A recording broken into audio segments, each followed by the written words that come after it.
My fiancée came out as a lesbian and told me that everything we shared together was a lie. Now everyone is telling her how strong and brave she is while no one cares about me. My ex, who I'll call Dana, and I had been together for 7 years, and I thought that she was bi from the beginning. That's what she said, and she openly told me about her past relationships with girls, but I never cared because it wasn't a problem at all to me. We never had any big fights or arguments, just small things, and we always sorted out everything.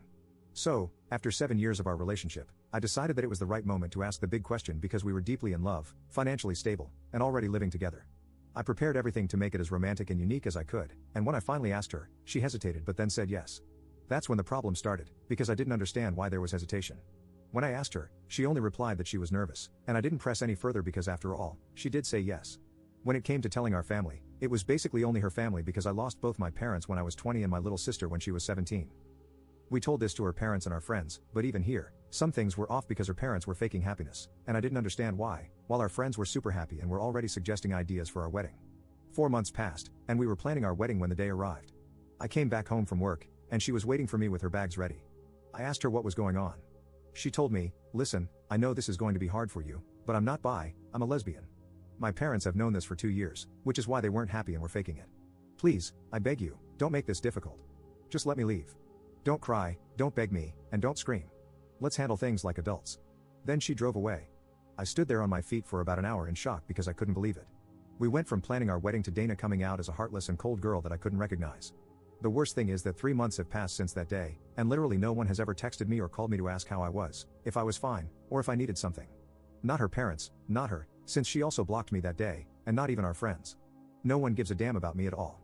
In these 3 months, I've been hospitalized 3 times because I lost extreme weight and have insomnia. I just work and come home, nothing else. While everyone is praising her for coming out, applauding her for finally realizing she was a lesbian, and celebrating her courage to be herself after years of struggling to find her true identity. Right now, I'm not even capable of being mad. I'm just in disbelief about what happened, how fast it all happened, and that no one gives a damn about me because her coming out is considered more important than her ex. Screw them all. Edit. I hope to come here again in a few months and read all this again and believe you, but right now I can't. You all seem like good people and sincere, but believe me, as much as I want to trust you, I simply can't right now. Nevertheless, I want to thank you all anyway. I'm not okay, and the 3 times I was hospitalized, I tried to unalive myself, but I'm not even good at doing that. For 3 months, I've been thinking over and over again if I was the problem, what I could do better, what I did wrong, but nothing changes. So here I am, in the middle of nowhere, seated on a sidewalk like a homeless person, reading strangers' comments on a post that I don't even know why I posted. Again, thank you all. Update 1.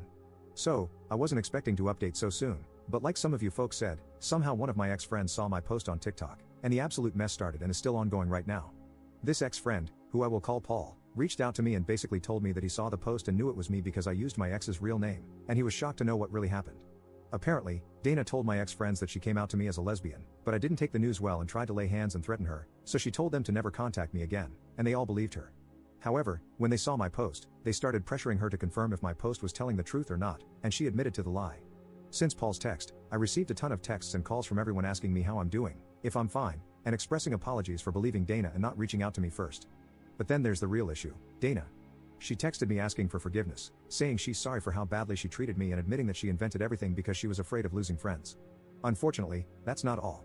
I also got a text from her girlfriend, who I'll call Mary, and basically, she told me that she's sorry for Dana's behavior and for what she did.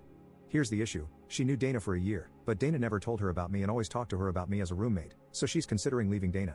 As for me, I created a new group chat including them all, even Dana and Mary, and told them that I'm not changing my mind about forgiving them. I mentioned that I was considering suing Dana, partially true because I'm not sure if I'll go through with it, and that if they, my ex-friends, were decent humans, they would have texted me asking if I was out of my mind to lay hands on Dana or just insulting me via texts if they really cared about me. Then I added some personal things about Dana and blocked them all. However, my blocking method isn't working because they continue to harass me with texts and calls from other numbers, and even getting other people to call and text me. Crazy stuff is happening, and I still can't believe this mess because I keep thinking it's all a nightmare and I need to wake up. Unfortunately, it's all true.